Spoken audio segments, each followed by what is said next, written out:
Zerando o GTA San Andreas até o 100%. Bora pra uma missão aqui, né, do barrigudo. Curiosidade do GTA, você saber se você ir em uma lojinha e tiver uma maquininha de refri, se você ficar tomando refri toda hora, o CJ vai engordar? Chegando aqui, né, onde o CJ e o Big Smoke vai negociar com outros caras. Agora chegou a hora insana, é eliminar todo mundo.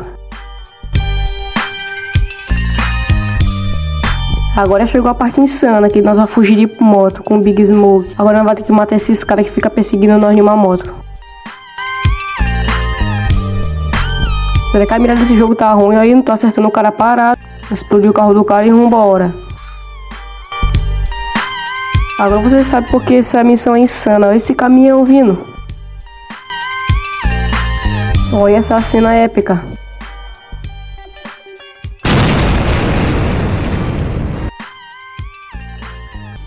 Rapaziada, demorou um pouquinho, mas até que enfim passamos essa missão. E missãozinha concluída, rapaziada. Até o próximo vídeo.